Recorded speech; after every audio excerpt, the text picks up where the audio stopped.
ದೇವರಿಗೆ ಸ್ತೋತ್ರವಾಗಲಿ.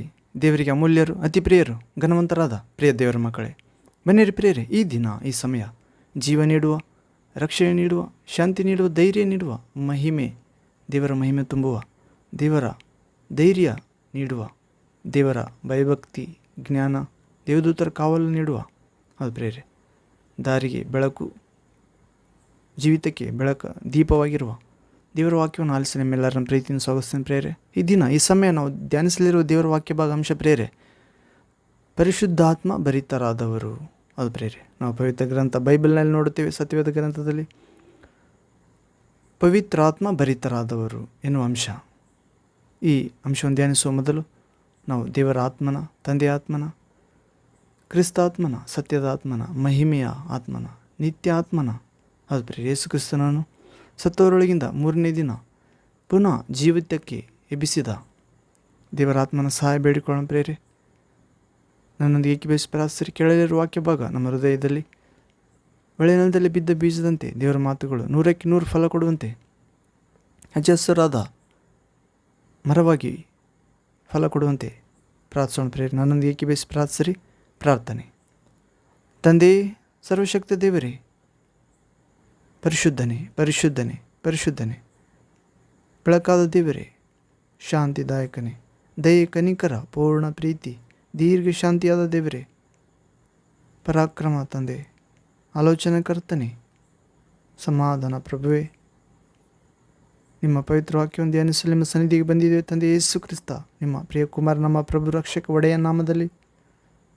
ಪರಿಶುದ್ಧಾತ್ಮ ಭರಿತರಾದವರು, ಪವಿತ್ರಾತ್ಮ ಭರಿತರಾದವರು, fullness of the holy spirit ಎನ್ನುವ ಅಂಶವನ್ನು ನಾವು ಧ್ಯಾನಿಸುವಾಗ ನೀವೇ ತಂದೆ ನಿಮ್ಮ ಪವಿತ್ರ ವಾಕ್ಯಗಳ ಮುಖಾಂತರ ನಮ್ಮೆಲ್ಲರನ್ನು ಬದುಕಿಸಬೇಕೆಂದು, ಜೀವಂತಗೊಳಿಸಬೇಕೆಂದು, ಕ್ರಿಯಾತ್ಮಕವಾಗಿ ಜೀವಿಸುವಂತೆ ಸಹಾಯ ಮಾಡಬೇಕೆಂದು, ಸುವಾರ್ತೆಯಲ್ಲಿ ನಿಮ್ಮ ರಾಜ್ಯಕ್ಕಾಗಿ, ನೀತಿಗಾಗಿ ಜೀವಿಸುವಲ್ಲಿ, ನಿಮಗೆ ಸಾಕ್ಷಿಯಾಗಿ ಜೀವಿಸುವಲ್ಲಿ, ಪ್ರಾರ್ಥನೆ, ವಿಶ್ವಾಸ, ಪರಿಶುದ್ಧ ಜೀವಿತದಲ್ಲಿ ದೇವ ನಾವು ಕೂಡ ಈ ವಾಕ್ಯಗಳ ಮೂಲಕ, ಕೇಳಲಿರುವ ವಾಕ್ಯಗಳ ಮೂಲಕ ಪವಿತ್ರಾತ್ಮ ಭರಿತರಾಗುವಂತೆ ನಿಮ್ಮ ಚಿತ್ತವನ್ನು ಹುಡುಕಿ ಅದರನ್ನು ನಡೆಸುವಂತೆ ನಮ್ಮೆಲ್ಲರನ್ನು ಅನುಗ್ರಹಿಸಿರಿ. ಪ್ರಭು, ವಾಕ್ಯ ಕೇಳಲು ಬಂದಿರೋ ಪ್ರತಿಯೊಬ್ಬ ಮಗಳನ್ನು ಜ್ಞಾಪಿಸಿಕೊಳ್ಳಿರಿ. ಸೇವಕರನ್ನು ಎಲ್ಲರನ್ನು ನಿಮ್ಮ ಚಿತ್ತದಂತೆ ಪರಿಶುದ್ಧಾತ್ಮ ಭರಿತರಾಗಲು ಕಲಿಸಿರಿ, ಕಟಾಕ್ಷಿಸಿರಿ, ಬೋಧಿಸಿರಿ, ಮಾರ್ಗದರ್ಶನ ಮಾಡಿರಿ. ಪ್ರಭುವೇ, ನಮ್ಮಲ್ಲಿ ಯಾರೊಬ್ಬರು ಕತ್ತೆ ಕುದುರೆಗಳಂತಾಗದೆ, ನಿಮ್ಮ ಶಿಕ್ಷಣಕ್ಕೆ ಒಳಗಾಗದಂತೆ, ಕಟ್ಟು ಕಡಿವಾಣ ಇಲ್ಲದೆ ನಾವು ನಿಮ್ಮ ಮಾತಿಗೆ ವಿಧೇಯರಾಗುವಂತೆ, ಸ್ವಾಧೀನವಾಗುವಂತೆ, ನಿಮ್ಮ ರಾಜ್ಯ ಸೇರುವಂತೆ ನಮ್ಮೆಲ್ಲರನ್ನು ಅನುಗ್ರಹಿಸಿರಿ. ಹೀಗೆ ಮಾಡಿ ತಂದೆ, ಪರಿಶುದ್ಧ ಗ್ರಂಥದ ಜ್ಞಾನವನ್ನು, ದೈವ ಶಕ್ತಿಯನ್ನು ಅರಿತು ತುಂಬಿಕೊಳ್ಳುವಂತೆ, ಪರಿಶುದ್ಧಾತ್ಮ ಭರಿತರಾಗುವಂತೆ ಅನುಗ್ರಹಿಸಬೇಕೆಂದು ನಿಮ್ಮ ಮಕ್ಕಳಾದ ನಮ್ಮೆಲ್ಲರ ವಿರೋಧಿಯಾದ ಸೈತಾನನನ್ನು, ಅವನ ತಂತ್ರಗಳನ್ನು, ಅವನ ದೂತರನ್ನು ಅನುದಿನವೂ ನಾವು ಶಾಂತಿದಾಯಕ ದೇವರೇ, ನಿಮ್ಮ ವಾಕ್ಯಗಳ ಮುಖಾಂತರ ಪರಿಶುದ್ಧಾತ್ಮನ ಅಗ್ನಿಯಲ್ಲಿ ಜಜ್ಜಿ ಹಾಕುತ್ತಾ, ಸುಟ್ಟು ಹಾಕುತ್ತಾ ಬರುವಂತೆ ಅನುಗ್ರಹಿಸಬೇಕೆಂದು ಸರ್ವಶಕ್ತ ತಂದೆ, ನಿಮ್ಮ ಪ್ರಿಯ ಕುಮಾರ, ನಮ್ಮ ಪ್ರಭು ರಕ್ಷಕ ಒಡೆಯ ಸರ್ವಾಧಿಕಾರಿ ಯೇಸು ಕ್ರಿಸ್ತ ನಾಮದಲ್ಲಿ ಪ್ರಾರ್ಥಿಸಿ ಬೇಡಿ ಹೊಂದಿದ್ದೇವೆ ಪಿತನೇ. Amen, amen. Thank you father, thank you Jesus Christ, thank you holy ghost, fire, living water, flow. Amen. ಬನ್ನಿರಿ ಪ್ರೇರೆ, ಈ ದಿನ ಈ ಸಮಯ ನಾವು ಧ್ಯಾನಿಸಲಿರುವ ಜೀವಂತ, ರಕ್ಷಣೆ ನೀಡುವ, ಬೆಳಕಾದ ದೇವರ ವಾಕ್ಯ ಭಾಗಾಂಶ ಪ್ರೇರೆ, ಪವಿತ್ರಾತ್ಮ ಭರಿತರಾದವರು. ಹೌದು ಪ್ರೇರೆ, ದೇವರ ಭಕ್ತರಲ್ಲಿ, ದೇವರ ಮಾತುಗಳನ್ನು ಕೈಗೊಂಡು ನಡೆದವರಲ್ಲಿ, ದೇವರ ಸೇವಕರಲ್ಲಿ, ಅಪೊಸ್ತಲರಲ್ಲಿ, ಪ್ರವಾದಿಗಳಲ್ಲಿ ಪರಿಶುದ್ಧಾತ್ಮ ತುಂಬಿಕೊಂಡವರು ಪ್ರೇರೆ, ಭರಿತರಾದವರು. ಹೌದು, ಪವಿತ್ರಾತ್ಮ ಭರಿತ ಎನ್ನುವ ಅಂಶ ಇದೆ ಪ್ರೇರೆ, ಪವಿತ್ರಾತ್ಮ ಪ್ರೇರಣೆ ಎನ್ನುವ ಅಂಶ ಕೂಡ ಇದೆ. ಒಂದೇ ನಾಣ್ಯದ ಎರಡು ಮುಖ ಇದ್ದಂತೆ. ಆದರೆ ಪರಿಶುದ್ಧಾತ್ಮ ಭರಿತರಾದವರು ವಿಶೇಷವಾದದ್ದು ಪ್ರೇರೆ. ಹೌದು, ನಾವು ಈ ವಾಕ್ಯದೊಳಗೆ ಪ್ರವೇಶವಾಗುವ ಮೊದಲು ಒಂದು ಆತ್ಮೀಯ ಗೀತೆಯನ್ನು ಆಡಿಕೊಂಡು ಸಿದ್ಧರಾಗೋಣ ಪ್ರೇರೆ. ಕೇಳಲಿರುವ ವಾಕ್ಯ ಭಾಗಗಳು ನಮ್ಮ ಹೃದಯದಲ್ಲಿ ಅರ್ಥ ಆಗುವಂತೆ, 100ಕ್ಕೆ 100 ಫಲ ಕೊಡುವಂತೆ. ಹೌದು ಪ್ರೇರೆ, ಹಾಡು ಆರಾಧನೆ, ಆರಾಧನೆ ಆತ್ಮಸ್ವರೂಪನೇ. ಅದು ಪ್ರೇರೆ, ದೇವರ ಆತ್ಮಸ್ವರೂಪನಾಗಿದ್ದಾನೆ. ಆತನನ್ನು ಆರಾಧಿಸುವವರು ಆತ್ಮದಿಂದಲೂ ಸತ್ಯದಿಂದಲೂ. ಆತ್ಮಕ್ಕೆ ತಕ್ಕ ಹಾಗೆ ಸತ್ಯದ ರೀತಿಯಲ್ಲಿ ಆರಾಧಿಸಬೇಕೆಂದು ಯೇಸು ಹೇಳಿದ್ದಾನೆ ಪ್ರೇರೆ. ಅಂಥವರನ್ನೇ ತಂದೆ ಹುಡುಕುತ್ತಿದ್ದಾನೆ. ಹೌದು, ನನ್ನೊಂದಿಗೆ ಏಕೀಭವಿಸಿ ಹಾಡಿರಿ ಪ್ರೇರೆ. ಆರಾಧನೆ ಆರಾಧನೆ ಆತ್ಮ ಸ್ವರೂಪನೇ, ನಿನ್ನ ಶಿಲುಬೆಯ ದೃಷ್ಟಿಸಿ, ನಿನ್ನ ಶಿಲುಬೆಯ ದೃಷ್ಟಿಸಿ. ಆರಾಧನೆ ಆರಾಧನೆ ಯೇಸುವೆ ಆತ್ಮ ಸ್ವರೂಪನೇ, ನಿನ್ನ ಶಿಲುಬೆಯ ದೃಷ್ಟಿಸಿ, ನಿನ್ನ ಶಿಲುಬೆಯ ದೃಷ್ಟಿಸಿ. ನಿನ್ನ ಪಾದದಲ್ಲಿ ಮೊಣಕಾಲೂರಿ, ಪೂರ್ಣ ಹೃದಯದಿಂದ ನಿನ್ನನ್ನು ಸ್ತುತಿಸಿ. ಯೇಸುವೆ, ನಿನ್ನ ಪಾದದಲ್ಲಿ ಮೊಣಕಾಲೂರಿ, ಪೂರ್ಣ ಹೃದಯದಿಂದ ನಿನ್ನನ್ನು ಸ್ತುತಿಸಿ. ಆರಾಧನೆ ಆರಾಧನೆ ಆತ್ಮ ಸ್ವರೂಪನೇ, ನಿನ್ನ ಶಿಲುಬೆಯ ದೃಷ್ಟಿಸಿ, ಶಾಂತಿಯ ಶಿಲುಬೆಯ ದೃಷ್ಟಿಸಿ. ಉದಯ ಕಾಲದಲ್ಲಿ ನಿನಗೆ ಸ್ತೋತ್ರ ಬಲಿ, ನೂತನ ಕೃಪೆಯಿಂದ ಹೊಸ ವರಗಳಿಂದ ಈ ದಿನವೂ ನಡೆಸು ಪರಿಶುದ್ಧ ಆತ್ಮನಿಂದ. ಆಮೇನ್. ಉದಯ ಕಾಲದಲ್ಲಿ ನಿನಗೆ ಸ್ತೋತ್ರ ಬಲಿ ಯೇಸಪ್ಪ, ನೂತನ ಕೃಪೆಯಿಂದ ಹೊಸ ವರಗಳಿಂದ ಈ ದಿನವೂ ನಡೆಸು ಪರಿಶುದ್ಧ ಆತ್ಮನಿಂದ. ಆರಾಧನೆ ಆರಾಧನೆ ಆತ್ಮ ಸ್ವರೂಪನೇ, ನಿನ್ನ ಶಿಲುಬೆಯ ದೃಷ್ಟಿಸಿ, ಶಕ್ತಿಯ ಶಿಲುಬೆಯ ದೃಷ್ಟಿಸಿ. ಬಲಪಡಿಸೇಸು ನನ್ನಾತ್ಮವ,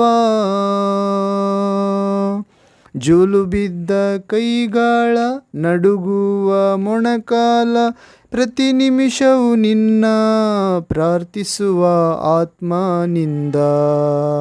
ಆಮೆನ್.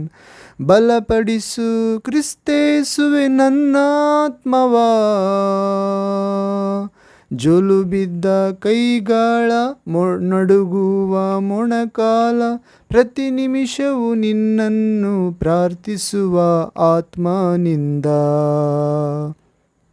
ಆರಾಧನೆ ಆರಾಧನೆ ಆತ್ಮ ಸ್ವರೂಪನೇ, ನಿನ್ನ ಶಿಲುಬೆಯ ದೃಷ್ಟಿಸಿ, ನಿನ್ನ ಶಿಲುಬೆಯ ದೃಷ್ಟಿಸಿ. ಕರುಣಿಸು ಯೇಸಪ್ಪ ಭಾರತ ದೇಶವ, ಸುರಿಸು ನಿನ್ನ ರಕ್ತವ ಅಗ್ನಿಯಂತ ಆತ್ಮವ, ಎಲ್ಲರೂ ಸ್ತುತಿಸಲಿ ನಿನ್ನಯ ನಾಮವ. Amen lord. ಕರುಣಿಸು ಕ್ರಿಸ್ತೇಸುವೆ ಭಾರತ ದೇಶವ, ತಂದೆಯೇ ಸುರಿಸು ನಿನ್ನ ರಕ್ತವ ಅಗ್ನಿಯಂತೆ ಆತ್ಮವ, ಎಲ್ಲರೂ ಸ್ತುತಿಸಲಿ ನಿನ್ನಯ ನಾಮವ. ಆರಾಧನೆ ಆರಾಧನೆ ಆತ್ಮ ಸ್ವರೂಪನೇ,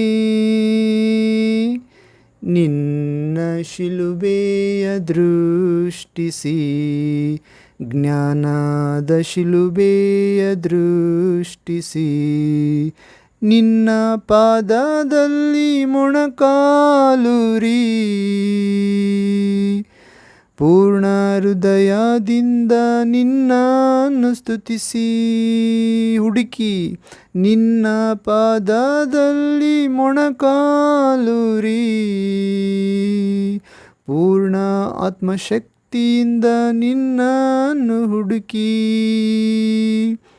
ಆರಾಧನೆ ಆರಾಧನೆ ಆತ್ಮಗಳ ತಂದೆ ನಿನ್ನ ಪರಿಶುದ್ಧತೆಯಲ್ಲಿ ನಮ್ಮ ಸೇರಿಸಿ ನಿಮ್ಮ ಬೆಳಕಿನಲ್ಲಿ ನಮ್ಮ ಸೇರಿಸಿ ಕೃಪೆಯ ತಂದೆ ಸ್ತೋತ್ರ ಆಮೇನ್. ಹೌದು ಪ್ರೇರೆ, ಆತ್ಮಸ್ವರೂಪನಾದ ದೇವರಿಗೆ ಆರಾಧನೆ ಮಾಡಬೇಕಾಗಿದೆ ಪ್ರೇರೆ. ಹೌದು, ಆರಾಧನೆಗೆ ಪಾತ್ರನು, ಆರಾಧನೆಗೆ ಯೋಗ್ಯನು, ಆರಾಧನೆಗೆ ಅರ್ಹನು, ಆರಾಧನೆಗೆ ಅರಸನು ತಂದೆ ಯೇಸು ಕ್ರಿಸ್ತನೇ. ಆ ಆತ್ಮಗಳ ತಂದೆ ಪರಿಶುದ್ಧಾತ್ಮನಾಗಿದ್ದಾನೆ ಪ್ರೇರೆ. ಹೀಗೆ ಯೇಸುವಿನ ಶಿಲುವೆಯನ್ನು ದೃಷ್ಟಿಸಿ ಆ ಮೊಣಕಾಲೂರಿ ಆತನ ಪಾದದಲ್ಲಿ ಪೂರ್ಣ ಹೃದಯದಿಂದ ನಾವು ಆತನನ್ನು ಸ್ತುತಿಸಬೇಕಾಗಿದೆ ಪ್ರೇರೆ. ರಾಜರಿಗೆ ರಾಜನು, ಒಡೆಯರಿಗೆ ಒಡೆಯನು, ದೇವರಿಗೆ ದೇವರಾದ ಆತನನ್ನು. ಅದು ಪ್ರೇರೆ, ಆತನಿಗೆ ಮುಂದೆ ಯಾವ ದೇವರಿರಲಿಲ್ಲ, ನಿರ್ಮಿಸಲ್ಪಡಲಿಲ್ಲ. ಆತನ ನಂತರವೂ ದೇವರು ಇರುವುದಿಲ್ಲ. ಅದು ಪ್ರೇರೆ, ಆತನು ಯೆಹೋವನು ಯೇಸು ಕ್ರಿಸ್ತನಾಗಿ ಬಂದಿದ್ದಾನೆ. ಆತ್ಮಗಳ ತಂದೆ ಆತ್ಮಸ್ವರೂಪನು ಪರಿಶುದ್ಧನಾಗಿದ್ದಾನೆ. ಆತನನ್ನು ಬಿಟ್ಟರೆ ಬೇರೊಬ್ಬ ರಕ್ಷಕನೂ ಇಲ್ಲ ಪ್ರೇರೆ. ಭೂದಿಗಂತಗಳ ನಿವಾಸಿಗಳೇ, ನನ್ನ ಕಡೆಗೆ ತಿರುಗಿಕೊಂಡು ರಕ್ಷಣೆ ಹೊಂದಿರಿ. ಹೌದು ಪ್ರೇರೆ, ಪಾಪ ಕ್ಷಮಾಪಣೆ. ಹೌದು, ಪಾಪ ಕೊಡುವ ಸಂಬಳ ಮರಣ, ಆದರೆ ದೇವರ ಕುಮಾರನಲ್ಲಿ ವಿಶ್ವಾಸ ಇಡುವುದಾದರೆ ದೇವರು ಕೊಡುವ ಉಚಿತವರ ನಿತ್ಯ ಜೀವ. ಹೌದು ಪ್ರೇರೆ, ಸೈತಾನನ ಕೋಪದಿಂದ ಬಿಡುಗಡೆ. ಹೌದು ಪ್ರೇರೆ, ಇಹಲೋಕದ ಮಿಥ್ಯ ಶಕ್ತಿಯಿಂದ ಬಿಡುಗಡೆ, ಕಣ್ಣಿನ ಶರೀರದ ಬದುಕುವ ಡಂಬದಿಂದ ಬಿಡುಗಡೆ. ಹೌದು ಪ್ರೇರೆ, ನರಕದಿಂದ ಬಿಡುಗಡೆ. ಹೀಗೆ ಉದಯ ಕಾಲದಲ್ಲಿ ನಿನಗೆ ಸ್ತೋತ್ರ ಬಲಿ ಎಂದು ನಾವು ಆಡಬೇಕಾಗಿದೆ ಆತ್ಮಸ್ವರೂಪನಾದ ದೇವರಿಗೆ ಆ ಯೇಸು ಕ್ರಿಸ್ತ ನಾಮದಲ್ಲಿ. ಹೊಸ ವರಗಳಿಂದ ಈ ದಿನವು ನಡೆಸು ಪರಿಶುದ್ಧ ಆತ್ಮನಿಂದ ಎಂದು ಬೇಡಬೇಕಾಗಿದೆ ಪ್ರೇರೆ. ಹೌದು, ದೇವರ ಪ್ರೀತಿ ಅನುದಿನವೂ ಹೊಸ ಹೊಸದಾಗಿ ತೋರಿ ಬರುತ್ತದೆ ಪ್ರೇರೆ. ಪ್ರತಿದಿನ ನಾವು ಉಳಿದಿರುವುದು ದೇವರ ಕರುಣೆಯಿಂದ. ಪ್ರತಿ ಉದಯದಲ್ಲಿ ದೇವರಿಗೆ ಸ್ತೋತ್ರ ಬಲಿ ಸಲ್ಲಿಸಬೇಕಾಗಿದೆ. ಸ್ತುತಿ ಬಲಿಯನ್ನೇ ನನಗೆ ಅರ್ಪಿಸುವರೇ ನನಗೆ ಮೆಚ್ಚುಗೆಯಾದವರು ಎಂದು ಹೇಳಿದ್ದಾನೆ ಪ್ರಭು. ಹೌದು, ಹೊಸ ವರಗಳಿಂದ ನಮ್ಮನ್ನು ಪ್ರಭು ಪರಿಶುದ್ಧಾತ್ಮನ ಮೂಲಕ ನಡೆಸುತ್ತಾನೆ. ಆತನ ರಾಜ್ಯಕ್ಕಾಗಿ ನೀತಿಗಾಗಿ ಜೀವಿಸುವಂತೆ, ಆತ್ಮಗಳನ್ನು ರಕ್ಷಿಸುವಂತೆ, ಸತ್ಯದ ಜ್ಞಾನಕ್ಕೆ ನಡೆಸುವಂತೆ. ಹೌದು ಪ್ರೇರೆ, ಪರಲೋಕ ಮಾರ್ಗದಲ್ಲಿ ಬಲಪಡಿಸು ಯೇಸು ನನ್ನ ಆತ್ಮವ ಎಂದು ಬೇಡಬೇಕಾಗಿದೆ. ಜೋಲು ಬಿದ್ದ ಕೈಗಳನ್ನು ಬಲಪಡಿಸು ಸ್ವಾಮಿ, ನಡುಗುವ ಮೊಣಕಾಲನ್ನು ಬಲಪಡಿಸು. ನಿನ್ನನ್ನು ಪ್ರತಿ ನಿಮಿಷ ಪ್ರಾರ್ಥಿಸುವ ನಿನ್ನ ಪರಿಶುದ್ಧಾತ್ಮನಿಂದ ನಮ್ಮನ್ನು ತುಂಬು. ಹೀಗೆ ಅಂಧಕಾರದ ಬಲವನ್ನೆಲ್ಲ ಗೆಲ್ಲಲು, ಸುಟ್ಟುಹಾಕಲು, ಅವುಗಳನ್ನು ಚೇಳುಗಳನ್ನು ತುಳಿಯಲು, ಶತ್ರುವಿನ ಸಮಸ್ತ ಶಕ್ತಿಯನ್ನು ಗೆಲ್ಲಲು, ಪರಲೋಕದಲ್ಲಿ ನಮ್ಮ ಹೆಸರು ಬರೆಯಲ್ಪಡಲು ಜೋಲು ಬಿದ್ದ ಕೈಗಳ, ನಡುಗುವ ಮೊಣಕಾಲ ಬಲಪಡಿಸು ನನ್ನ ಆತ್ಮ. ಪ್ರತಿ ನಿಮಿಷ ನಿನ್ನ ಪ್ರಾರ್ಥಿಸುವ ಪರಿಶುದ್ಧಾತ್ಮನಿಂದ ತುಂಬಿ ಪ್ರಭುವೇ, ಅದಕ್ಕಾಗಿ ಸ್ತೋತ್ರ ಸಲ್ಲಿಸಬೇಕಾಗಿದೆ. ಕರುಣಿಸು ಏಸಪ್ಪ ಭಾರತ ದೇಶವ ಎಂದು ಪ್ರಾರ್ಥಿಸಬೇಕಾಗಿದೆ ಪ್ರೇರೆ. ಹೌದು, ಭಾರತ ದೇಶ ದೇವರು ನಿನ್ನನ್ನು ಕರುಣಿಸಿ ಆ ದೇಶದಲ್ಲಿ ನಿನ್ನನ್ನು ಹುಟ್ಟಿಸಿದ್ದಾನೆ ಪ್ರೇರೆ. ಆ ದೇಶದ ಕ್ಷೇಮ ನಿನ್ನ ಕ್ಷೇಮವಾಗಿದೆ. ಆ ದೇಶದ ಅಧಿಕಾರಿಗಳಿಗಾಗಿ ಪ್ರಾರ್ಥಿಸಬೇಕಾಗಿದೆ. ಎಲ್ಲ ಅಧಿಕಾರಗಳು ಬರುವುದು ದೇವರಿಂದ. ನಾವು ತಿಮೋತಿ 1ನೇ ಪತ್ರಿಕೆ 2ನೇ ಅಧ್ಯಾಯದಲ್ಲಿ ಓದುತ್ತೇವೆ, ನೀವು ಪ್ರಾರ್ಥನೆ ಮಾಡುವಾಗಲೆಲ್ಲ ಮೊದಲು ಎಲ್ಲ ಮನುಷ್ಯರಿಗೋಸ್ಕರ ಪ್ರಾರ್ಥನೆ ಮಾಡಿರಿ. ಹೌದು ಪ್ರೇರೆ, ಸಕಲ ವಿಧವಾದ ವಿಜ್ಞಾಪನೆಗಳಿಂದಲೂ ಪ್ರಾರ್ಥನೆಗಳಿಂದಲೂ ಮನವಿಗಳಿಂದಲೂ ಕೃತಜ್ಞತಾ ಸ್ತುತಿ ಸಲ್ಲಿಸಬೇಕಾಗಿದೆ ಎಲ್ಲ ಮನುಷ್ಯರಿಗಾಗಿ. ಹೌದು ಪ್ರೇರೆ, ಅವರು ಯಾವುದೇ ಕುಲ ಭಾಷೆಯವರಾಗಿರ್ಬೋದು. ಹೌದು, ಅವರೆಲ್ಲರೂ ದೇವರ ಸ್ವರೂಪದಲ್ಲಿದ್ದಾರೆ ಪ್ರೇರೆ. ನಿಜವಾದ ದೇವರನ್ನು, ಅವರ ಆತ್ಮಗಳನ್ನು ತಾಯಿ ಗರ್ಭದಲ್ಲಿ ರೂಪಿಸಿದ ತಂದೆಯನ್ನು ಪರಿಚಯ ಮಾಡಬೇಕಾಗಿದೆ. ಆ ತಂದೆ ಯೇಸು ಕ್ರಿಸ್ತನ ಮುಖಾಂತರ ಈ ಲೋಕಕ್ಕೆ ಪ್ರವೇಶ ಮಾಡಿದ್ದಾನೆ. ಯೇಸುವಿನ ಮುಖಾಂತರ ನಾವು ತಂದೆಯನ್ನು ನೋಡುತ್ತೇವೆ. ಯೇಸುವಿನ ಬಿಟ್ಟರೆ ತಂದೆ ಬಳಿಗೆ ಹೋಗಲು ಬೇರೆ ಮಾರ್ಗ ಇಲ್ಲ. ಯೇಸುವೆ ನಾನೇ ತಂದೆ, ತಂದೆ ನನ್ನಲ್ಲಿದ್ದಾನೆ, ನಾನು ತಂದೆಯಲ್ಲಿದ್ದೇನೆ ಎಂದು ಹೇಳಿದ್ದಾನೆ. ಹೀಗೆ ನಮ್ಮ ಭಾರತ ದೇಶವನ್ನು ಕರುಣಿಸಿ ಏಸಪ್ಪ.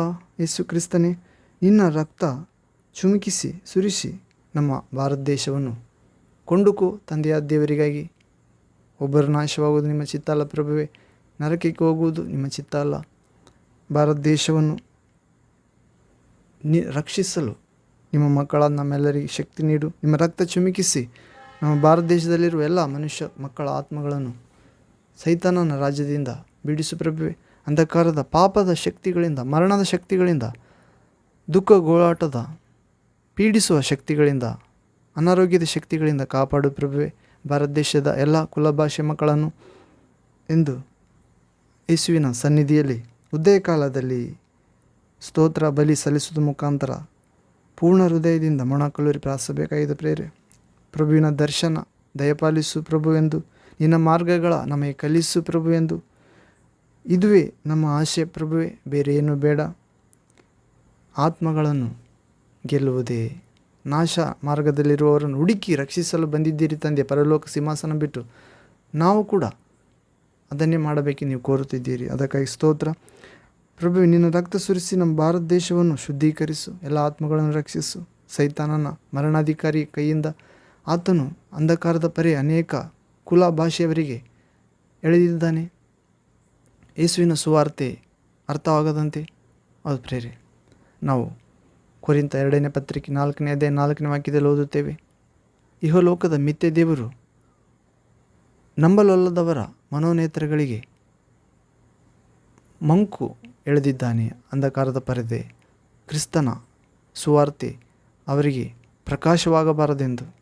ಹೌದು ಪ್ರಭು, ಅವರೆಲ್ಲರಿಗೆ ಕ್ರಿಸ್ತನ ಸುವಾರ್ತೆ ಪ್ರಕಾಶ ಎಲ್ಲ ಜನಾಂಗಗಳಿಗೆ, ಕುಲ ಭಾಷೆಯವರಿಗೆ ಅರ್ಥವಾಗುವಂತೆ ಅವರಿಗೆ ಮಂಕು ಬೆಳೆದಿರುವ ಸೈತಾನನ ಅಂಧಕಾರದ ಪರದೆ ಅವರ ಕಣ್ಣುಗಳಿಂದ, ಆತ್ಮದಿಂದ, ದೇಹ ಮನಸ್ಸುಗಳಿಂದ ಹರಿದು ಹಾಕುತ್ತಂದೆ. ನಿಮ್ಮ ಪರಿಶುದ್ಧ ಆತ್ಮನ ಮೂಲಕ ಸುರಿಸಿ, ನಿನ್ನ ರಕ್ತವನ್ನು ಚಿಮುಕಿಸಿ, ಅಗ್ನಿಯಂತ ಆತ್ಮ ಸುರಿಸಿ ಆ ದುಷ್ಟನನ್ನು ಸುಟ್ಟು ಹಾಕು, ಸುಳ್ಳು ದೇವರನ್ನು ಎಂದು ಪ್ರಾರ್ಥಿಸಬೇಕಾಗಿದೆ. ಹೀಗೆ ಎಲ್ಲರೂ ಸ್ತುತಿಸಬೇಕಾಗಿದೆ. ಎಲ್ಲ ಜನ ಕುಲ ಭಾಷೆಗಳವರು ದೇವರು ಆಜ್ಞೆ ಮಾಡಿದ್ದಾನೆ ಪ್ರೇರೆ. ಆತನ ಸತ್ಯದ ಬಾಯಿಂದ ಹೊರಟಿದೆ. ಎಲ್ಲರೂ ನನ್ನನ್ನು ದೇವರೆಂದು ಪ್ರತಿಜ್ಞೆ ಮಾಡುವರು, ಎಲ್ಲರೂ ನನಗೆ ಅಡ್ಡ ಬೀಳುವರು ಎಂಬ ಸತ್ಯದ ನುಡಿ ನನ್ನ ಬಾಯಿಂದ ಹೊರಟಿದೆ. ಅದನ್ನು ಹಿಂತೆಗೆಯನು ಎಂದು ಹೇಳಿದ್ದಾನೆ ಪ್ರೇರೆ. ಹೌದು, ಅಂಥ ವಾಕ್ಯ ನೆರವೇರಿಸ್ತಾನೆ. ಅದು ನಮ್ಮೆಲ್ಲರಲ್ಲಿ ಮೂಲಕ ನೆರವೇರಲಿ ಪ್ರೇರೆ. ಯೇಸು ಕ್ರಿಸ್ತ ನಾಮದಲ್ಲಿ ದೇವರಿಗೆ ಆರಾಧನೆ. ಹೀಗೆ ನಾವು ವಾಕ್ಯ ಭಾಗದೊಳಗೆ ಪ್ರವೇಶ ಅಂದರೆ ಕೆಲವೊಂದು ವಾಕ್ಯ ಪವಿತ್ರ ಆತ್ಮ ಭರಿತರು ಎನ್ನುವ ಅಂಶದಲ್ಲಿ ನಾವು ನೋಡುವುದಾದರೆ, ಮೊದಲನೇದಾಗಿ ಪವಿತ್ರ ಗ್ರಂಥದಲ್ಲಿ ನೋಡುತ್ತೇವೆ ಪ್ರೇರೆ, ಯೇಸು ಕ್ರಿಸ್ತನ ತಾಯಿ, ಪ್ರಭುವಿನ ತಾಯಿ ಮರಿಯಳು ಪವಿತ್ರ ಆತ್ಮ ಭರಿತಳಾಗಿರುವುದನ್ನು ನೋಡುತ್ತೇವೆ. ಎರಡನೇದಾಗಿ ಸಿಮಿಯೋನ್ ಸತ್ಪುರುಷನು ದೇವಭಕ್ತನೂ ಆಗಿರುತ್ತಾನೆ ಪ್ರೇರೆ. ಯೇಸು ಕ್ರಿಸ್ತನನ್ನು ಬಾಲಕನಾಗಿದ್ದಾಗ ಅವರ ತಂದೆ ತಾಯಿ ಮರಿಯಳು, ಪ್ರಭುವಿನ ತಾಯಿ ಮರಿಯಳು, ಜೋಸೆಫನು ಯೇಸು ಬಾಲನನ್ನು ದೇವಾಲಯದಲ್ಲಿ ಕಾಣಿಕೆಯಾಗಿ ವಾಡಿಕೆ ಪ್ರಕಾರ ಪದ್ಧತಿಯಂತೆ ಕಾಣಿಕೆಯಾಗಿ ಪ್ರಥಮ ಮಕ್ಕಳನ್ನು ದೇವರಿಗೆ ಕಾಣಿಕೆಯಾಗಿ ಅರ್ಪಿಸಲು ಹೋಗುತ್ತಾರೆ. ಅದೇ ರೀತಿ ಹೋದಾಗ ಸಿಮೋನ್ ಎಂಬ ಪ್ರವಾದಿ ದೇವರ ಆತ್ಮನಿಂದ ತುಂಬಿಕೊಂಡಾದ ಆತನಾಗಿದ್ದನು. ದೇವಕುಮಾರನ ಲೋಕರಕ್ಷಕನ ದರ್ಶನ ಆಗುವವರೆಗೆ ಆತನಿಗೆ ಸಾವಿಲ್ಲ ಎಂದು ಆ ಪರಿಶುದ್ಧಾತ್ಮನ ಮುಖಾಂತರ ಆತನು ಪ್ರೇರೇಪಣೆ ಜ್ಞಾನ ಹೊಂದಿದ್ದನು. ಯಾವಾಗ ತಂದೆ ತಾಯಿ ಬಾಲಕ ಯೇಸುವನ್ನು, ದೇವಕುಮಾರನ ಲೋಕರಕ್ಷಕನನ್ನು ದೇವಾಲಯಕ್ಕೆ ತರುತ್ತಾರೋ, ಹೌದು ಪ್ರೇರೆ, ಸಮರ್ಪಿಸಲು, ದೇವರಿಂದ ಆಶೀರ್ವಾದ ಪಡೆಯಲು ದೇವರ ಆತ್ಮ ಹೇಳುತ್ತಾನೆ, ಹೋಗು ದೇವಾಲಯಕ್ಕೆ, ಸರಿಯಾದ ಸಮಯ ಬಂತು, ಲೋಕರಕ್ಷಕನು ಬಂದಿದ್ದಾನೆ ಎಂದು ಪವಿತ್ರಾತ್ಮ ಪ್ರೇರಣೆಯಾಗಿ ಆಲಯಕ್ಕೆ ಬರುತ್ತಾನೆ. ಅಲ್ಲಿ ಮರಿಯಳ ಕೈಯಲ್ಲಿ ಬಾಲ ಯೇಸುವನ್ನು ನೋಡಿ ಸಂತೋಷ ಆಗುತ್ತಾನೆ. ಏ ಸರ್ವಶಕ್ತ ದೇವರೇ, ಅಪ್ಪಣೆಯಾಗಲಿ, ನಿನ್ನ ದಾಸನಾದ ನನಗೆ ಸಮಾಧಾನದಿಂದ ಹೊರಟು ಹೋಗಲು ನೀನು ನೀಡಿದ ಲೋಕೋದ್ಧಾರಕನನ್ನು ಕಣ್ಣಾರೆ ಕಂಡೆ ಎಂದು ಹೇಳ್ತಾನೆ ಪ್ರೇರೆ. ಹೌದು, ನಾವು ಲೋಕನ ಸುವಾರ್ತೆ 2ನೇ ಅಧ್ಯಾಯ 25ನೇ ವಾಕ್ಯದಿಂದ 27ರೊಳಗೆ ನೋಡುತ್ತೇವೆ. ಹೌದು, ಮೊದಲನೇದಾಗಿ ಮಾತೆ ಮರಿಯಳು, ಯೇಸು ಕ್ರಿಸ್ತನ ತಾಯಿ ಮರಿಯಳು ಪವಿತ್ರಾತ್ಮ ಭರಿತಳಾದಳೆಂದು ನೋಡುತ್ತೇವೆ ಪ್ರೇರೆ ನಾವು. ಎರಡನೇದಾಗಿ ಸಿಮೆಯೋನ್ ಎಂಬ ದೇವಭಕ್ತನು, ಮೂರನೇದಾಗಿ ಪೌಲನು, ನಾಲ್ಕನೇದಾಗಿ ಅಪೋಸ್ತಲರೆಲ್ಲರೂ, ಹೌದು ಪ್ರೇರಿ, ವಿಶೇಷವಾಗಿ ಪೇತ್ರನು ಕೂಡ. ಹೀಗೆ ನಾವು ಲೂಕನ ಸುವಾರ್ತೆಯಲ್ಲಿ ಒಂದನೇದಾಗಿ ಮರಿಯಳ ಕುರಿತು ನೋಡುವುದಾದರೆ, Luke gospel chapter 1 verse 41 to 46. ಲೂಕನ ಸುವಾರ್ತೆ 1ನೇ ಅಧ್ಯಾಯ 41ನೇ ವಾಕ್ಯದಿಂದ 46ರವರೆಗೆ. ಇಲ್ಲಿ ಓದುವುದಾದರೆ, ಎಲಿಜಬೇತಳು ಮರಿಯಳ ವಂದನೆಯನ್ನು ಕೇಳುತ್ತಲೇ ಆಕೆಯ ಗರ್ಭದಲ್ಲಿದ್ದ ಕೂಸು ಹಾರಾಡಿತು. ಅಂದರೆ ಇಲ್ಲಿ ಮುಖ್ಯ ಪೀಠಿಕೆ ನೋಡುವುದಾದರೆ 1ನೇ ಅಧ್ಯಾಯದು 39ನೇ ವಾಕ್ಯದ ಮೇಲ್ಗಡೆ, ಯೇಸುವಿನ ತಾಯಿಯಾದ ಮರಿಯಳು ಯೋಹಾನನ ತಾಯಿಗೆ ಭೇಟಿ ಕೊಟ್ಟದ್ದು ಮತ್ತು ದೇವರನ್ನು ಕೊಂಡಾಡಿದ್ದು. ಅಂದರೆ ಯಾರು ಭಕ್ತರು ಭೇಟಿಯಾಡಿ ದೇವರನ್ನು ಭೇಟಿಯಾಗುತ್ತಾರೋ ಅಲ್ಲಿ ಪವಿತ್ರಾತ್ಮ ಕಾರ್ಯ ಮಾಡುತ್ತಾರೆ, ದೇವರನ್ನು ಕೊಂಡಾಡುತ್ತಾರೆ. ಯೇಸು ಕ್ರಿಸ್ತನು ಹೇಳಿದನಲ್ಲ, ಎಲ್ಲಿ ನನ್ನ ಹೆಸರಿನಲ್ಲಿ 2-3 ಸೇರಿ ಬರುತ್ತಾರೋ ಅವರ ಮಧ್ಯದಲ್ಲಿ ನಾನಿದ್ದೇನೆ. ಹೌದು ಪ್ರೇರೆ, ಬರುತ್ತೇನೆಲ್ಲ ಇದ್ದೇನೆ, ಕಾರಣ ನನ್ನನ್ನು ವಿಶ್ವಾಸುವವರ ಸಂಗಡ ನಾನು ಇದ್ದೇನೆ. ಈಗೋ ಯುಗದ ಸಮಾಪ್ತಿಯವರೆಗೆ ಎಲ್ಲ ದಿನಗಳು ನಿಮ್ಮೊಂದಿಗೆ ಇರುತ್ತೇನೆ. ನಾನು ಆಜ್ಞಾಪಿಸಿದವುಗಳನ್ನು ಕೈಗೊಂಡು ನಡೆಯುವಂತೆ ಬೋಧಿಸಿರಿ. ವಿಶ್ವಾಸಿಸುವವರಿಗೆ ಯಾರ್ಯಾರು ವಿಶ್ವಾಸಿಸ್ತಾರೋ ಅವರಿಗೆ ತಂದೆ, ಕುಮಾರ, ಪರಿಶುದ್ಧಾತ್ಮನ ಹೆಸರಿನಲ್ಲಿ ನೀರಿನಿಂದ ಸ್ನಾನ ಮಾಡಿಸಿರಿ. ಅವರು ರಕ್ಷಣೆ ಹೊಂದುವರು, ಹಳೆಯ ಪಾಪಗಳನ್ನು ತೊಳೆದುಕೊಳ್ಳುವರು. ಯಾರು ವಿಶ್ವಾಸಿಸುವುದಿಲ್ಲವೋ ಅವರು ದಂಡನೆಗೆ ಗುರಿಯಾಗುತ್ತಾರೆ. ಹೌದು ಪ್ರೇರೆ, ಯೇಸು 2ನೇ ಸಾರಿ ಬಂದಾಗ ಅವರು ಬಿಡಲ್ಪಡುತ್ತಾರೆ. ಹೌದು, ಅವರ ಪಾಪಗಳು ಅವರನ್ನು ನರಕಕ್ಕೆ ತೆಗೆದುಕೊಂಡು ಹೋಗುತ್ತವೆ, ಸೈತಾನನ ಪಕ್ಷ ಸೇರುತ್ತಾರೆ ಎಂದರ್ಥ. ಹೀಗೆ ನಾವು ಯೇಸುವಿನ ತಾಯಿಯಾದ ಮರಿಯಳು ಪವಿತ್ರಾತ್ಮ ಭರಿತಳಾಗಿದ್ದು ನೋಡ್ತೇವೆ ಪ್ರೇರೆ. ಸ್ನಾನಿಕ ಯೋಹಾನನ ಅಂದರೆ ಯೇಸುವಿನ ತಾಯಿಯ ಬಂಧುವಾದ ಎಲಿಜಬೇತಳು ಆಕೆಗೆ ಭೇಟಿ ಕೊಟ್ಟು ಆಗ ದೇವರನ್ನು ಕೊಂಡಾಡುತ್ತಾರೆ ಮರಿಯಳು ಹಾಗೂ ಎಲಿಜಬೇತಳು. ಇವು 41ನೇ ವಾಕ್ಯದಿಂದ ನೋಡೋಣ ಪ್ರೇರೆ. 39ನೇ ವಾಕ್ಯದಿಂದ 1ನೇ ಲೂಕನ ಸುವಾರ್ತೆ 1ನೇ ಅಧ್ಯಾಯ 39ರಿಂದ. ಆ ಕಾಲದಲ್ಲಿ ಮರಿಯಳು ಎದ್ದು ಅವಸರದಿಂದ ಮಲೆನಾಡಿಗೆ ಹೊರಟು ಯಹೂದದಲ್ಲಿರುವ ಒಂದು ಊರಿಗೆ ಹೋಗಿ ಜಕರಿಯನ ಮನೆಯನ್ನು ಸೇರಿ ಎಲಿಜಬೇತಳಿಗೆ ವಂದಿಸಿದಳು. ಇದಕ್ಕೆ ಮೊದಲು ದೇವದೂತನು ಸ್ವರ್ಗದಿಂದ ತಂದೆಯ ಸಂದೇಶವನ್ನು ತಂದಿರುತ್ತಾನೆ. ಮರಿಯಳೆ ಭಯಪಡಬೇಡ, ದೇವರು ನಿನ್ನೊಂದಿಗಿದ್ದಾನೆ.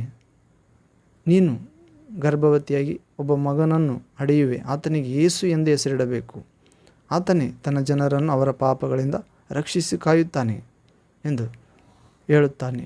ಆಗ ಮರಿಯಳು, ಇದು ಆಗುವುದಾದರೆ ಹೇಗೆ? ನಾನು ಪುರುಷನನ್ನು ಅರಿತವಳಲ್ಲವಲ್ಲ, ಮುಟ್ಟಿಲ್ಲ, ನನಗೆ ಪುರುಷನ ಸ್ಪರ್ಶ ಇಲ್ಲ ಎಂದು ಹೇಳ್ತಾಳೆ. ಆಗ ದೇವದೂತನು ಹೇಳ್ತಾನೆ, ಪರಾತ್ಪರ ದೇವರ ಶಕ್ತಿಯ ನೆರಳು ನಿನ್ನನ್ನು ಆವರಿಸುವುದು, ದೇವರ ಆತ್ಮ ನಿನ್ನ ಮೇಲೆ ಇಳಿದು ಬರುತ್ತಾನೆ. ಒಂದನೆಯದು ಶಕ್ತಿಯ ನೆರಳು. ಹೌದು ಪ್ರಿಯ, ತಂದೆಯಾದ ದೇವರ ಶಕ್ತಿಯ ನೆರಳು ಬೇರೆ, ತಂದೆಯಾದ ದೇವರ ಆತ್ಮ, ಪರಿಶುದ್ಧಾತ್ಮ ನಿನ್ನ ಮೇಲೆ ಬರುತ್ತಾನೆ. 2 ರೀತಿಯಲ್ಲಿ ದೇವರ ಕ್ರಿಯೆ ನಡೆಯುತ್ತದೆ. ದೇವರ ಶಕ್ತಿಯ ನೆರಳು ನಿನ್ನ ಮೇಲೆ ಬೀಳುವುದು, ದೇವರ ಆತ್ಮ ನಿನ್ನ ಮೇಲೆ ಬರುವನು, ಪರಿಶುದ್ಧಾತ್ಮ. ಇದರಿಂದ ನಿನ್ನಲ್ಲಿ ಹುಟ್ಟುವ ಶಿಶು, ನೀ ಗರ್ಭಧರಿಸುತ್ತಿ, ನಿನ್ನಲ್ಲಿ ಹುಟ್ಟುವ ಶಿಶು ದೇವರ ಮಗನೆನಿಸಿಕೊಳ್ಳುತ್ತಾನೆ ಎಂದು ಹೇಳಿದಾಗ ಆ ಸಂತೋಷದಿಂದ ಮತ್ತು ಅಷ್ಟೇ ಅಲ್ಲ, ನಿನ್ನ ಬಂಧುವಾದ ಎಲಿಜಬೇತಳಿದ್ದಾಳಲ್ಲ, ಈಗ 6 ತಿಂಗಳ ಗರ್ಭಿಣಿ, ಆಕೆ ಮುಪ್ಪಿನಲ್ಲಿ ಮಗುವಿಗೆ ಗರ್ಭವತಿಯಾಗಿದ್ದಾಳೆ. ಅಂದರೆ ಮುಪ್ಪು ಆಗಿತ್ತು ಪ್ರೇರೆ ಎಲಿಜಬೇತಳಿಗೆ. ಸುಮಾರು ಮುಪ್ಪು ಅಂದರೆ 80 ವರ್ಷ, 70ರಿಂದ 89 ವರ್ಷ. ಆ ಮುದಿ ವಯಸ್ಸಿನಲ್ಲಿ ಕೂಡ ಗರ್ಭವತಿಯಾಗಿದ್ದಾಳೆ. ಆಕೆಯ ಆ ಗರ್ಭದಲ್ಲಿ ಗಂಡು ಮಗುವಿದೆ ಎಂದು ದೇವದೂತನು ಹೇಳುತ್ತಾನೆ ಮರಿಯಳಿಗೆ, ಯೇಸುವಿನ ತಾಯಿಗೆ, ಪ್ರಭುವಿನ ತಾಯಿಗೆ. ಆಕೆ ಸಂತೋಷದಿಂದ ಮತ್ತು ದೇವರ ಬಾಯಿಂದ ಬಂದದ್ದು ಮಾತು ವ್ಯರ್ಥವಾಗುವುದಿಲ್ಲ ಎಂದು ಹೇಳುತ್ತಾನೆ ದೇವದೂತ ಮರಿಯಳಿಗೆ, ಮಾತೆ ಮರಿಯಳಿಗೆ. ಅದು ಹೇಳುತ್ತಲೇ ಅದೃಶ್ಯ ಆಗುತ್ತಾನೆ. ದೇವದೂತ ಅದೃಶ್ಯ ಆದಮ್ಯಾಗ ಯೇಸುವಿನ ತಾಯಿ ಮರಿಯಳು ಬಂದು ಯೋಹಾನನ ತಾಯಿಗೆ ಭೇಟಿ ಕೊಡುತ್ತಾಳೆ. ಆಗ ಅವರಿಬ್ಬರು ಮಾತಾಡುತ್ತಾ ಇರುವಾಗ 41ನೇ ವಾಕ್ಯ, ಮರಿಯಳು ಎಲಿಜಬೇತಳ ಮನೆಯನ್ನು ಸೇರಿ ವಂದಿಸುತ್ತಾಳೆ. ನಮಸ್ಕರಿಸಿದಾಗ ಎಲಿಜಬೇತಳು ಮರಿಯಳ ವಂದನೆಯನ್ನು ಕೇಳುತ್ತಲೇ ಆಕೆಯ ಗರ್ಭದಲ್ಲಿದ್ದ ಕೂಸು ಹಾರಾಡಿತು ಮತ್ತು ಎಲಿಜಬೇತಳು ಪವಿತ್ರಾತ್ಮ ಭರಿತಳಾಗಿ. ನೋಡ್ರಿ, ಇದೇನು ನಮ್ಮ ಅಂಶ, ಪವಿತ್ರಾತ್ಮ ಭರಿತರಾದವರು. ಅದು ಹೊಸ ಒಡಂಬಡಿಕೆಯಲ್ಲಿ ಮೊದಲನೇದಾಗಿ ಪವಿತ್ರಾತ್ಮ ಭರಿತಳಾದಕ್ಕೆ ಯೇಸುವಿನ ಪ್ರಭುವಿನ ತಾಯಿ, ದೇವರ ದಾಸಿ ಮರಿಯಳು ಪ್ರೇರೆ ಪವಿತ್ರಾತ್ಮ ಭರಿತಳಾಗಿ ಮಹಾಧ್ವನಿಯಿಂದ ಕೂಗಿ, ಅಂದರೆ ನಾನು ಯೇಸುವನ್ನು ಅಡಿಯುವುದಕ್ಕೆ ದೇವರ ಶಕ್ತಿಯ ನೆರಳು, ದೇವರ ಆತ್ಮ ತುಂಬಿಕೊಂಡಳು ಮರಿಯಳು. ಈ ಎಲಿಜಬೆತಳು ಮರಿಯಳ ವಂದನೆಯನ್ನು ಪರಿಶುದ್ಧಾತ್ಮನ ನೆರಳಾಗಲಿ, ಶಕ್ತಿಯ ನೆರಳಾಗಲಿ, ಪರಿಶುದ್ಧಾತ್ಮನನ್ನು ಧರಿಸಿಕೊಂಡಿರುವ ಯೇಸುವಿನ ತಾಯಿ ಪ್ರಭುವಿನ ಮಾತೆ ಬಂದಾಗ ಆಕೆ ವಂದನೆ ನಮಸ್ಕಾರ ಕೇಳುತ್ತಲೇ 6 ತಿಂಗಳು ಗರ್ಭಿಣಿಯಾಗಿರುವ ಎಲಿಜಬೆತಳ ಒಳಗಡೆ ಕೂಡ ಕಾರ್ಯ ಆಯಿತು. ಏನು ಪ್ರೇರೆ? ಪವಿತ್ರಾತ್ಮ ಭರಿತಳಾದವಳು ಎಲಿಜಬೆತಳು ಪವಿತ್ರಾತ್ಮ ಭರಿತಳಾದ ಪ್ರೇರೆ. ಮಹಾಧ್ವನಿಯಿಂದ ಕೂಗಿ, ನೀನು ಸ್ತ್ರೀಯರೊಳಗೆ ಆಶೀರ್ವಾದ ಹೊಂದಿದ್ದವಳು ಮತ್ತು ನಿನ್ನಲ್ಲಿ ಹುಟ್ಟುವ ಕೂಸು ಆಶೀರ್ವಾದ ಹೊಂದಿದ್ದು. ಪವಿತ್ರಾತ್ಮ ಭರಿತಳಾಗಿ ಎಲಿಜಬೆತ್ ಏನಂತಾಳ ಪ್ರೇರೆ? ನೀನು ಸ್ತ್ರೀಯರಲ್ಲೆಲ್ಲ ಆಶೀರ್ವಾದ ಹೊಂದಿದವಳು, ನಿನ್ನಲ್ಲಿ ಹುಟ್ಟುವ ಕೂಸು ಆಶೀರ್ವಾದ ಹೊಂದಿದ್ದು. ನಾವು ಆದಿಕಾಂಡ 1ನೇ ಅಧ್ಯಾಯ 3ನೇ ಅಧ್ಯಾಯ 15ನೇ ವಾಕ್ಯದಲ್ಲಿ ನೋಡ್ತೇವೆ ಪ್ರೇರೆ. ಸೈತಾನನಿಗೆ ದೇವರು ಎಚ್ಚರಿಕೆಯ ವಾಗ್ದಾನ ನೀಡುತ್ತಾನೆ. ನೀನು ಪಾಪ ಮಾಡಿಸಿದ್ದರಿಂದ ಈ ಸ್ತ್ರೀ ಪುರುಷರಿಗೆ ನನ್ನ ಆಜ್ಞೆ ಮೀರುವಂತೆ ಮಾಡಿದ್ದರಿಂದ, ಇವರು ಸಾಯುವಂತೆ ಮಾಡಿದ್ದರಿಂದ, ಇದೇ ಸ್ತ್ರೀಲಿಂದ ನಿನಗೆ ಶಾಪ ಬರುತ್ತದೆ, ನಿನ್ನ ಅಂತ್ಯ ಆಗುತ್ತದೆ ಎಂದು ಹೇಳುವ ಮುಖಾಂತರ ಆದಿಕಾಂಡ 3ನೇ ಅಧ್ಯಾಯ 15ನೇ ವಾಕ್ಯದಲ್ಲಿ Genesis chapter 3 verse 15th word, ನಿನಗೂ ಈ ಸ್ತ್ರೀಗೂ ನಿನ್ನ ಸಂತಾನಕ್ಕೂ ಈ ಸ್ತ್ರೀಯ ಸಂತಾನಕ್ಕೂ ಹಗೆತನ ಇರಿಸುವೆನು, ವಿರೋಧ ವೈರತ್ವ, ಈ ಸ್ತ್ರೀಯ ಸಂತಾನ ನಿನ್ನ ತಲೆಯನ್ನು ಜಜ್ಜುವುದು. ಪ್ರೇರೆ, ಸೈತಾನನಿಗೂ ಆ ಸ್ತ್ರೀಗೂ ಅಂದರೆ ಹೊಸ ಒಡಂಬಡಿಕೆಯಲ್ಲಿ ಯೇಸುವನ್ನು ಆಡಿದಿರುವ ದೇವದೂತನ ಸಂದೇಶ ತೆಗೆದುಕೊಂಡಿರುವ ಪರಾತ್ಪರ ದೇವರ ಶಕ್ತಿಯ ನೆರಳನ್ನು ಧರಿಸಿಕೊಂಡು ಪರಿಶುದ್ಧಾತ್ಮನ ಮುಖಾಂತರ ತುಂಬಿಕೊಂಡು ಗರ್ಭದಲ್ಲಿ ಯೇಸುವಿಗೆ ಜನ್ಮ ಕೊಟ್ಟ ಪಾಪ ಸಂಕಲ್ಪವಿಲ್ಲದೆ ಆ ಯೇಸುವಿನ ತಾಯಿ ಪ್ರಭುವಿನ ತಾಯಿ ಮರಿಯಳಿಗೂ ಸೈತಾನನಿಗೂ ಹಗೆತನ ಇರಿಸಿದ್ದಾನೆ ದೇವರು. ಮತ್ತು ಸೈತಾನನ ಸಂತಾನಕ್ಕೂ ಈ ಸ್ತ್ರೀಯ ಸಂತಾನಕ್ಕೂ ಅಂದರೆ ತಾಯಿ ಮರಿಯಳ ಸಂತಾನಕ್ಕೂ ಹಗೆತನ. ತಾಯಿ ಮರಿಯಳ ಸಂತಾನ ಆ ಸೈತಾನನ ತಲೆಯನ್ನು, ಸರ್ಪದ ತಲೆಯನ್ನು ಜಜ್ಜುವುದು. ತಾಯಿ ಮರಿಯಳು ಜಜ್ಜುವುದಿಲ್ಲ ಪ್ರೇರೆ. ತಾಯಿ ಮರಿಯಳಿಗೆ ಸೈತಾನಿಗೆ ಹಗೆತನ ಅಷ್ಟೇ. ಒಬ್ಬರು ನೋಡಿದ್ರೆ ಒಬ್ಬರು ಅಲ್ಲು ಕಡಿಯೋದು, ಒಬ್ಬರು ನೋಡಿದ್ರೆ ಒಬ್ಬರಿಗೆ ಆಗುವುದಿಲ್ಲ. ಹೌದು ಪ್ರೇರೆ. ಆದರೆ ಸ್ತ್ರೀಯ ಸಂತಾನ ಯೇಸು ಕ್ರಿಸ್ತ ಮರಿಯಳ ದೇವಕುಮಾರ, ತಾಯಿ ಮರಿಯಳ ಮುಖಾಂತರ ಬಂದ ದೇವಕುಮಾರ, ನಿನ್ನಲ್ಲಿ ಹುಟ್ಟುವ ಆ ಪವಿತ್ರ ಮಗು ದೇವಕುಮಾರ ಎನಿಸಿಕೊಳ್ಳುವ ಆ ದೇವಕುಮಾರ ಸೈತಾನನ ಸಂತಾನವನ್ನು ಜಜ್ಜುವುದು ಮತ್ತು ಸೈತಾನನ್ನು ಜಜ್ಜುವುದು ಪ್ರೇರೆ.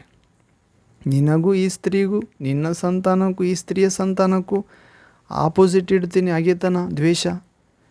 ಈ ಸ್ತ್ರೀಯ ಸಂತಾನ ನಿನ್ನ ತಲೆಯನ್ನು ಜಜ್ಜುವುದು, ನೀನು ಅದರ ಇಮ್ಮಡಿಯನ್ನು ಕಚ್ಚುವಿ. ಅದು ಪ್ರೇರೆ, ಶಿಲುವೆಯಲ್ಲಿ ಆ ಕಾರ್ಯ ನೆರವೇರಿತು. ಮತ್ತು ಇಂದಿಗೂ ಕೂಡ ಆ ಸ್ತ್ರೀ ಅಂದರೆ ಆ ಸೈತಾನಿಗೆ ಆಗುವುದಿಲ್ಲ ಪ್ರೇರೆ. ಪ್ರಕಟಣೆ ಗ್ರಂಥದಲ್ಲಿ ನೋಡ್ತೀವಿ 12ನೇ ಅಧ್ಯಾಯದಲ್ಲಿ ಆಕೆ ಸೂರ್ಯಭೂಷಿತಳಾಗಿ 12ನೇ ಅಧ್ಯಾಯದಲ್ಲಿ ಆಕಾಶದಲ್ಲಿ ಮಹಾನ್ ಲಕ್ಷಣವೊಂದು ಕಾಣಿಸಿತು. ಸೂರ್ಯಭೂಷಿತಳಾದ ಸ್ತ್ರೀಯೊಬ್ಬಳಿದ್ದಳು. ಆಕೆ ಕಾಲ ಕೆಳಗೆ ಚಂದ್ರನಿದ್ದನು. ಅದು ಪ್ರೇರೆ, ಆಕೆ ತಲೆಯಲ್ಲಿ 12 ನಕ್ಷತ್ರಗಳುಳ್ಳ ಕಿರೀಟವಿತ್ತು. ಆಕೆ ತುಂಬು ಗರ್ಭಿಣಿಯಾಗಿದ್ದಳು. ಆಕೆ ಪ್ರಸವ ವೇದನ ನಿಮಿತ್ತ ಬಾಧೆ ಪಡುತ್ತಿದ್ದಳು. ಆಕೆ ಬಳಿಯಲ್ಲಿ ಒಂದು ಕೆಂಪಾದ ಮಹಾಘಟ ಸರ್ಪವು ಕಾದುಕೊಂಡಿತ್ತು. ಆಕೆಯು ಕಬ್ಬಿಣದ ಕೋಲಿನಿಂದ ಆಳುವಂಥ ಒಂದು ಗಂಡು ಮಗುವಿಗೆ ಜನ್ಮ ಕೊಡುವುದರಲ್ಲಿದ್ದಳು. ಅದು ಪ್ರೇರೆ, ಅವರು ಯೇಸು ಕ್ರಿಸ್ತನ ಸಹೋದರರು ಪ್ರೇರೆ. ನಾವು ರೋಮಪತ್ರಿಕೆ 8ನೇ ಅಧ್ಯಾಯ 26ನೇ ವಾಕ್ಯ ಭಾಗದಿಂದ ಓದುತ್ತೇವಲ್ಲ ಪ್ರೇರೆ. ದೇವರಿಗೆ ಅನೇಕ ಮಕ್ಕಳಿದ್ದು ಅವರಲ್ಲಿ ಯೇಸುವೆ ದೊಡ್ಡಾತನಾಗಿರಬೇಕೆಂದು ದೇವರು ಇಷ್ಟಪಟ್ಟಿದ್ದಾನೆ. ಹೌದು ಪ್ರೇರೆ, ಮೊದಲನೇದಾಗಿ ಆ ಮರಿಯಳೆಂಬ ಸ್ತ್ರೀಯಲ್ಲಿ ಯೇಸುವನ್ನು ಹುಟ್ಟಿಸಿದ್ದಾನೆ. ಎರಡನೇದಾಗಿ ಆತ್ಮಿಕ ಲೋಕದಲ್ಲಿ ಹೌದು ಪ್ರೇರೆ ಅನೇಕ ಯೇಸುವಿನ ಸಹೋದರರು ಹುಟ್ಟುತ್ತಿದ್ದಾರೆ.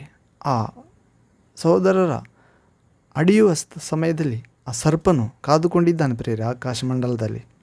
ಹೌದು, ಆ ಮಗು ಅಡಿಯುತ್ತಲೇ ನುಂಗಿ ಬಿಡಬೇಕೆಂದು ಆ ಕೆಂಪಾದ ಘಟ ಸರ್ಪ ಕಾದುಕೊಂಡಿದೆ. ಆದರೆ ಅದು ಅಡೆದ ನಂತರ ಫಕ್ಕನೆ ದೇವರ ಸಿಂಹಾಸನ ಬಳಿಗೆ ಎತ್ತಲ್ಪಡುತ್ತದೆ. ಕಾರಣ ಮನುಷ್ಯ ಮಕ್ಕಳಲ್ಲ, ದೇವರ ಆತ್ಮನಿಂದ ಗರ್ಭಧರಿಸಲ್ಪಟ್ಟು ಅಡೆಯಲ್ಪಡುವ ಮಕ್ಕಳು ಯೇಸುವಿನ ಸಹೋದರರು. ಹೌದು ಪ್ರೇರೆ, ಸಾಮಾನ್ಯ ಮಕ್ಕಳಂತಲ್ಲ, ಅವರು ಜ್ಯೇಷ್ಠ ಪುತ್ರರ ಸಭೆ. ಆಕೆ ಜ್ಯೇಷ್ಠ ಪುತ್ರರ ಸಭೆಗೆ ತಾಯಿ. ಹೌದು ಪ್ರೇರೆ, ನಾವು ಯೇಸುವೆ ಸಭೆಗೆ ಶಿರಸ್ಸು, ಸಭೆ ಅಂದರೆ ತಾಯಿ. ನಾವೆಲ್ಲರೂ ಆ ತಾಯಿಯ ಮಕ್ಕಳು ಪ್ರಿಯರ, ಅಂಗಗಳು ಆ ಸಭೆಗೆ. ಹೀಗೆ ಅಂತ ಕೃಪೆ ಪ್ರಭು ನಮ್ಮೆಲ್ಲರ ನೀಡಲಿ, ಪವಿತ್ರಾತ್ಮ ಭರಿತರಾಗುವಂತೆ ಯೇಸು ಕ್ರಿಸ್ತ ನಾಮದಲ್ಲಿ ಆಮೇನ್ ಆಮೇನ್. ಪ್ರಿಯರ, ಮತ್ತೊಂದು ವಾಕ್ಯ ಭಾಗದಲ್ಲಿ ಉಳಿದ ಭಾಗ ಧ್ಯಾನಿಸೋಣ. ಶುಭ ಕೃಪೆ ಉಂಟಾಗಲಿ ನಿಮಗೆ ಯೇಸು ನಾಮದಲ್ಲಿ.